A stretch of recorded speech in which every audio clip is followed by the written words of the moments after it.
la quatrième révolution industrielle, comme toute industrie, les médias communautaires doivent se réinventer en permanence. Certains parlent même d'une transformation civilisationnelle occasionnée par la montée en puissance des technologies du big data. Au milieu de ces mouvances, parfois intimidantes, le Fonds canadien de la radio communautaire offre une certaine stabilité au secteur des radios communautaires et de campus à travers une pléthore de programmes de financement répondant précisément aux besoins des radios. Aussi connu comme le FCRC, cette organisation phare du milieu de la radio cherche et réunit des ressources pour financer des activités de production, de distribution et aussi pour contribuer à la pérennité des radios communautaires du Canada à travers des programmes spéciaux dynamiques. Pour mieux comprendre justement ces programmes, nous allons accueillir sans plus tarder Monsieur Alex Friedman, le directeur général du FCRC. Bonjour Monsieur Friedman. Bonjour Zaira. Monsieur Friedman, avant d'accéder à la direction du FCRC, vous avez consacré de nombreuses années justement à la gestion exécutive dans le domaine du journalisme, en radio-télévision et au service des organisations nationales à but non lucratif, ainsi que des établissements d'enseignement post-secondaire. Vous avez aussi travaillé comme journaliste et producteur principal. Pourriez-vous, Monsieur Friedman, partager avec nous votre parcours dans le monde des médias? Oui, bien sûr. Merci pour la question. Bon, c'est drôle, je suis ici à Montréal pour l'instant. Dans quelques minutes après notre entrevue, je vais en faire une réunion avec une station communautaire, celui de l'Université Concordia, CJLO. Et c'était enfin ma première station de radio où j'ai travaillé comme animateur, premièrement, pour plusieurs années. Et après ça, j'ai accédé à la direction et direction générale de cette station ici.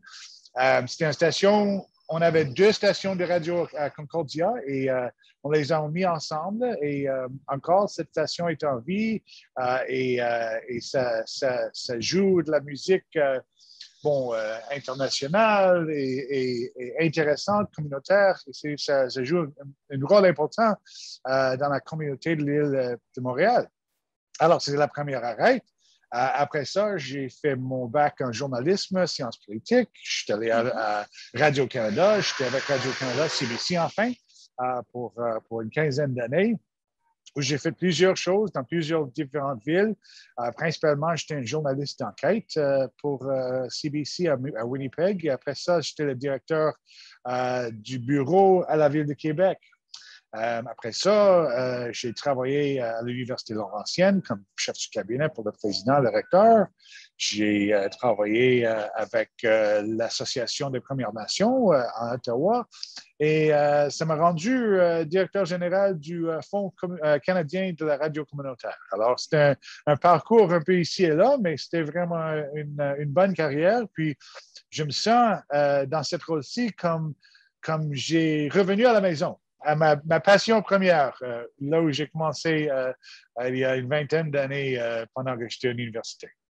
Mais en tout cas, il semblerait, corrigez-moi si je me trompe, que deux fils conducteurs de ce beau parcours professionnel ont été les médias d'une part, mais la gestion exécutive d'autre part. Et là, en ce moment, avec le travail que vous assumez, donc justement, vous arrivez à mettre à profit vraiment les talents et les compétences que vous avez pu acquérir dans les deux domaines. Absolument. Et ça me fait tellement heureux de combler toutes ces expériences dans ce poste-ci, puis de travailler de la part de toutes les stations communautaires à la pays. On a à peu près 190 stations avec qui on travaille directement et on est en train de travailler aussi avec des stations autochtones où il y en a à peu près une cinquantaine de stations autochtones avec qui on veut aussi apporter de l'aide et des subventions. Alors, c'est vraiment une belle réseau et oui, tu as raison, ça met ensemble toutes mes compétences, disons. Absolument. Et donc, pour nous qui sommes comme familiers avec la radio Choc FM, on y travaille, donc on est très familiers aussi avec le FCRC, mais je pense que ce n'est pas forcément le cas de tous nos auditeurs. Donc, est-ce que, Monsieur Friedman, vous pourriez nous parler un petit peu du mandat du FCRC et pourquoi cette organisation reste année après année un pilier incontournable de notre industrie? Oui, notre mission, c'est de chercher et de cueillir les ressources pour financer les activités de production et la distribution et contribuer à la pérennité des radios communautaires du Canada grâce à des programmes de financement dynamique. Alors, c'est vraiment parmi les programmes de financement où on arrive et d'où vient notre support. On appuie les radios et prendre leur participation au secteur canadien des médias en tenant compte de la diversité de leurs auditeurs, en faisant la promotion de contenu local et indépendant et en renforçant leur capacité de relier les informations et les communautés qu'elles rejoignent. Alors, ça, c'est la définition propre et formelle. Mm-hmm. Mais en fait, comme j'ai dit, on a un grand réseau de stations, mais il y a une pénurie de support financier pour ces stations. On voit Radio-Canada avec des milliers de dollars qui reçoivent chaque année pour les opérations, pour les salaires, pour les ressources humaines, pour les loyers, pour tout ça. Mais nos stations ils jouent un rôle important dans la communauté, comme on a dit dans la mandat formel. Mais on fait ça, toutes nos stations font ça sans de la subvention. Et alors, c'est pour cette raison, nous sommes la seule organisation qui apporte de la support financier pour supporter la programmation canadienne parmi nos stations. Alors, c'est pour cette raison que la Fonds communautaire a vécu une dizaine d'années, mais on est toujours à la recherche de nouveaux programmes, de nouvelles sources de financement, de nouveaux avenues là où on peut apporter encore d'autres programmes de support pour nos stations. Mais d'ailleurs, depuis que vous êtes à la tête du FCRC, on voit quand même une multiplication de ces programmes de financement. On a eu IGL, Initiative Journalisme Local, il y a eu Radiomètre aussi qui est revenu, mais il y a eu quand même d'autres programmes de microsubventions, entre autres, qui ont été mis sur pied. Oui, comme vous le savez, vous avez reçu les subventions pendant la pandémie. C'était une situation vraiment hors de la norme où toutes nos stations se sont trouvées mis à la porte, disons. On n'avait plus de studio, on n'avait plus la capacité de faire ce qu'on voulait faire dans nos stations, mais c'était aussi un temps où c'était critique d'avoir la voix de la communauté pour supporter les communautés où les citoyens étaient tous enfermés dans leur maison. Alors, c'était clair qu'il fallait immédiatement apporter de la support technique. Alors, on a mis à pied une programme de micro-support pour toutes les stations qui pouvaient utiliser un petit peu d'argent pour acheter de nouveaux micros, pour acheter des ordinateurs là où ils peuvent faire des émissions de la maison, des petits mixing boards pour que la qualité de la son était aussi haute que normal. Alors, c'était vraiment important. On avait plusieurs stations qui ont pris de la support, puis ont continué à animer des émissions et à émettre des programmes qui étaient produits localement. Alors, c'était vraiment important. On a aussi travaillé étroitement avec le gouvernement fédéral, comme vous le disiez, sur le programme de journalisme local. Et je suis heureux de dire que cette année, on a reçu nous ont doublé les subventions pour donner aux stations les salaires pour embaucher des journalistes. Certainement, on voit dans la société à ce point-ci qu'il y a une pénurie de journalisme local et c'est vraiment le journalisme local qui est aux fondations de la démocratie. Alors, on est heureux, pas seulement de continuer ce programme, mais on a vu un doublement de nos finances pour supporter les journalistes. Et aussi, cette année, on travaille encore avec le gouvernement fédéral, avec un programme de subvention pour des stations qui ont eu un impact à cause du pandémie et du COVID. Alors, on continue cette année un programme qu'on a commencé l'année passée de supporter les stations qui démontrent qu'ils ont eu un problème à causer par la pandémie. Alors, ça, avec ces deux programmes-là et certainement la Radiomètre, c'est le programme où on supporte les projets spéciaux comme celui à Choc. Et c'est vraiment important de continuer ce travail au même temps qu'on agrandisse les programmes de subvention. Tout à fait. Je tenais à vous demander aussi si le démarchage institutionnel et politique faisait aussi partie, au fait, du mandat du FCRC. La FCRC, c'est une organisation qui donne la subvention aux stations de radio. Une partie de ça, c'est d'assurer que on peut combler du financement de plusieurs sources. Et une des sources de ces jours-ci, c'est certainement le gouvernement fédéral. Ce n'est pas la seule source et on est en train d'essayer de voir si on peut travailler avec les fondations charitables aussi. Mais pour l'instant, oui, certainement, on a toujours des conversations avec le gouvernement fédéral et aussi autant que possible avec les gouvernements provinciaux et municipaux à propos des supports et de la capacité de soutenir les stations de radio. Alors enfin, oui, on parle, c'est pas la grande voix, peut-être je dirais, mais c'est certainement, ça fait partie des opérations qu'on travaille là-dessus. Et l'autre raison, c'est qu'un secteur vital comme le secteur des radios communautaires a toujours besoin d'être reconnu avec le gouvernement fédéral, avec la CRTC, pour qu'ils connaissent le bon travail des stations avec qui on travaille. Alors, on entretient des conversations régulièrement avec toutes sortes du monde qui peuvent supporter et donner de la support aux stations de radio communautaires. Tout à fait. Tout à fait. Je pense que même en France, au fait, ils ont un défi au niveau au fait, du financement, mais on va y revenir. Aujourd'hui, comme on l'a évoqué en prélude à cet entretien, Monsieur Friedman, on voit que nous sommes confrontés à certaines réalités qui découlent directement de la quatrième révolution industrielle, c'est-à-dire du fait même que nous soyons en train de vivre ce qu'on appelle l'aube de l'ère numérique. Ce que j'aimerais vous demander, c'est comment est-ce que vous percevez les défis majeurs des radios communautaires francophones au Canada à l'ère du numérique? Est-ce que le mandat des radios communautaires est appelé à changer ou faudrait-il tout simplement s'adapter au nouveau paradigme digital à travers la collaboration? Bon, oui, ça change, ça évolue. On parle souvent de la capacité électronique, la capacité digitale, et ça agrandit et ça change à chaque journée. Et ça change de plus en plus vite. Alors, les radios communautaires sont dans une situation unique. Premièrement, c'est tellement important que les stations communautaires continuent à disséminer les infos et tout ce qu'on fait sur les ondes régulières. Il y en a plusieurs communautés que nous desservons qui n'ont pas de Wi-Fi, ni de 5G, ni de réseau numérique. Alors, il faut que nos stations maintiennent ce qu'ils font sur les ondes. Mais en même temps, on connaît qu'il y a plusieurs mondes qui maintenant reçoivent toutes leurs infos sur leur téléphone, sur leur ordinateur, sur leur tablette.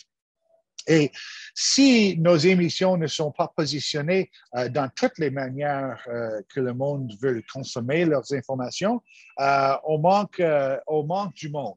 Et c'est tellement important d'assurer que tout le monde qui veut, qui ont besoin de notre information, d'écouter aux artistes qui sont joués sur les stations de radio, ont accès. Alors, la croissance numérique, c'est tellement important qu'on soit là dans cette forum au même temps qu'on continue à faire le bon travail, qu'on travaille sur les ondes. Maintenant, avec 5G, 5G, c'est vraiment un nouveau monde. La capacité sur la numérique, c'est tellement important. Et ça nous donne la capacité de faire de plus en plus. Et certainement, les balados deviennent de plus en plus populaires. Regarde, moi, je te parle sur mon téléphone maintenant. Alors, c'est de l'évidence du croissant technologique. Mais comment est-ce qu'on peut y parvenir? C'est-à-dire, comment est-ce qu'on peut s'assurer que les radios continuent à faire tourner la machine, c'est-à-dire à produire du contenu de qualité pour l'antenne et en même temps se mettre au diapason des nouvelles tendances numériques qui, on doit le dire, évoluent à une vitesse assez vertigineuse même. Donc, comment est-ce qu'on peut atteindre un juste équilibre, d'autant plus que nous devons composer aussi avec le manque de financement? Bon, la première chose, c'est d'axer sur, comme vous l'avez dit, la contenu.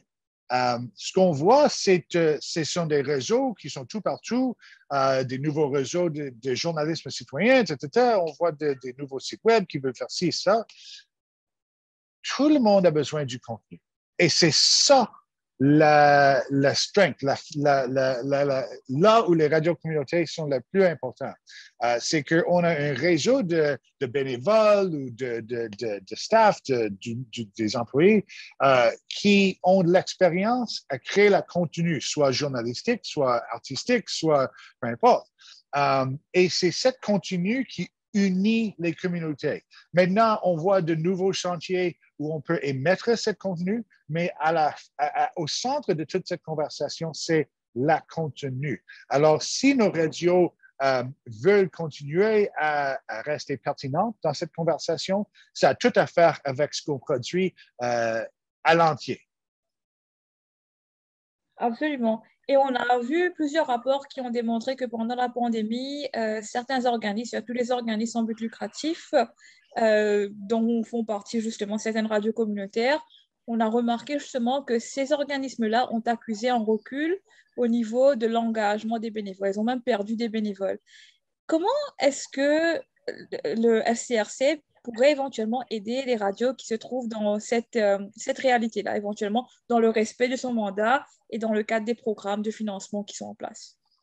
Bien, ça a à faire avec certains programmes qui parlent directement aux bénévoles. Bien, ce sont quoi que les bénévoles reçoivent de nos stations? Bien, c'est l'expérience, c'est l'entraînement, c'est l'information qu'ils reçoivent et c'est la formation. Alors, une des axes qu'on veut viser bientôt, bien, qu'on continue à viser, c'est d'assurer qu'il y ait des supports pour les stations de faire la formation des nouveaux DJ, des nouveaux animateurs qui entrent en scène. Et certainement, si on regarde la plupart des animateurs dans les radios commerciaux, à Radio-Canada, à CBC, une grande partie ont commencé leur carrière dans les radios communautaires. Alors, Absolument. comme, tu sais, je rencontre tout le monde. Je parlais avec Adrienne Arsenault, l'animatrice du National à CBC, c'est une ancienne amie. Puis elle me contait des histoires dans ses premières journées à la radio. Steve Paikin, Michael Landsberg, il y avait une émission ensemble. Katie Lang a commencé sa carrière avec les radios communautaires. Même celui qui... oh, je m'excuse, je me trompe les noms, mais il y en a Il y en a tellement. tellement. Et Même c'est chez nous, ça, c'est le cas. oh, ben absolument. Et c'est ça ce qu'on ajoute à l'expérience des bénévoles.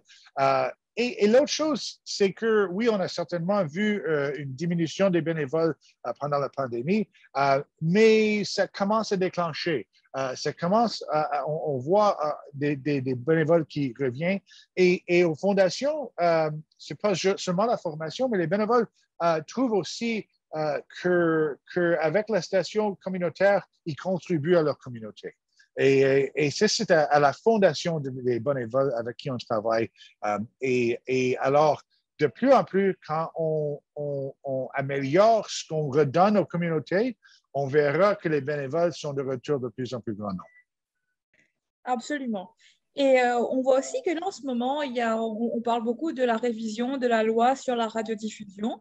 Comme on le sait, c'est une initiative qui a été lancée par le gouvernement fédéral, le gouvernement de M. Trudeau.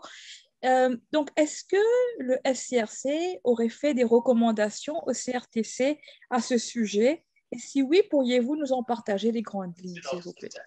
Oui, absolument. Alors, la première ligne de nos conversations avec le gouvernement fédéral et auquel on a eu de la succès en écrire le projet de loi C10, c'est d'avoir une reconnaissance dans la loi de la rôle de la radio communautaire. Dans la première version de la loi qui a été écrite il y a une trentaine d'années, on parlait de 3 piliers dans le système de Broadcasting Act au Canada. et c'était les producteurs commerciaux, publics et communautaires. Alors, on représente une des grands piliers, mais à part de ça, il n'y avait pas de définition. On a eu le succès avec la commission qui a été créée pour écrire la loi C10, d'inclure un nouveau paragraphe qui parlait spécifiquement du rôle de la radio communautaire. On aimerait ça si on reconnaît le fait que nos stations sont toutes not-for-profit. Et la raison que c'est important là, c'est qu'on connaît que chaque dollar qui est investi dans le réseau des stations communautaires, ça se fait réinvestir dans les communautés. Alors, c'est une partie importante de la définition et on veut encore travailler avec le nouvel gouvernement. On parle la journée après l'élection, alors on connaît que les libéraux vont former le prochain gouvernement. Dans la campagne, ils ont promis de réétablir et de réintroduire une nouvelle loi avec les amendements sur la loi de la diffusion. Alors, on a hâte de voir comment ça se passe, mais ils ont dit clairement que ça serait fait dans les prochains 100 jours. Alors, on a fait beaucoup de travail sur la loi C10 et on va continuer ce travail dans les prochains mois qui s'en viennent. Ce ne serait pas facile, ça n'a pas été facile dans la première instance, mais c'est important, c'est tellement important de voir que cette loi soit améliorée, enfin, pour reconnaître les temps où on vit maintenant. La deuxième chose, c'est que la moment que ça se fait introduire comme une loi, ils vont donner des directions à la CRTC. Alors, il faut qu'on travaille étroitement maintenant avec la CRTC aussi pour leur aider à comprendre les enjeux dans le réseau communautaire et ce qu'on a besoin. Alors, on est en train d'entamer ces conversations aussi déjà. D'accord. Et d'ailleurs, une des choses que le gouvernement fédéral voudrait changer au niveau de cette loi, c'est justement d'encourager le CRTC à réglementer non seulement ce qui se diffuse en ondes, mais également les plateformes numériques des radios communautaires et des médias en général. Selon vous, M. Friedman, qu'est-ce qui pourrait changer au fait pour nous les radios dans notre fonctionnement une fois que cette loi serait passée? Bon, comme vous l'avez dit, la première et le grand axe pour cette loi, c'est de faire que les géants de l'Internet paient leurs frais. Ils comptent sur les Canadiens. Toutes leurs audiences sont au Canada, certainement. Une bonne partie de leurs audiences sont au Canada. Mais dans le système au Canada, les radios commerciales, les autres, ils font profit avec les auditeurs canadiens et les autres, ils réinvestissent dans la production du contenu canadien. Pour l'instant, les diffuseurs sur l'Internet ne paient pas la même frais pour supporter le contenu canadien.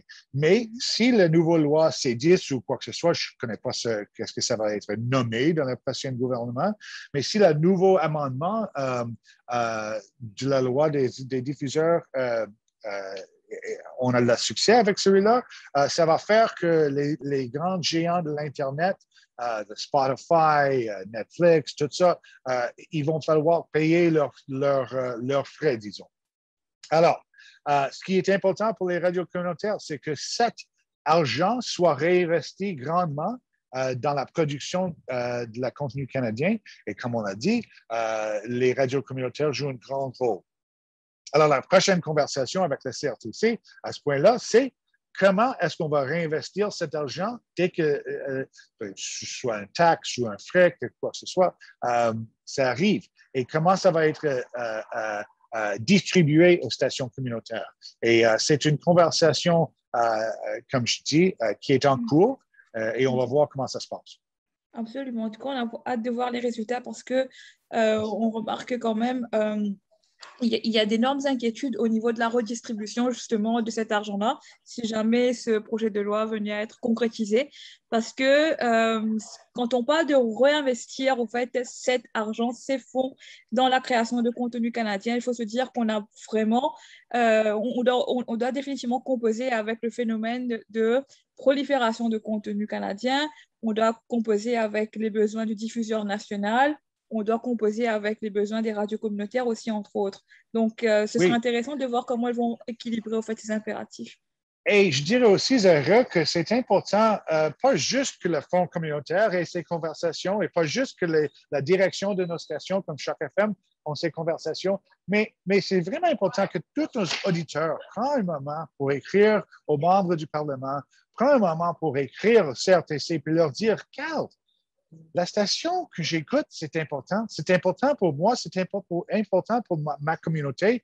Et c'est vraiment important que le gouvernement et le monde qui sont en charge, le CRTC comme d'autres, de le système, investissent de l'argent dans nos stations communautaires. Alors, moi, je vais faire cette conversation. Toi, je connais que tu vas faire cette conversation, mais je fais un appel à tous les auditeurs qui nous écoutent à l'instant.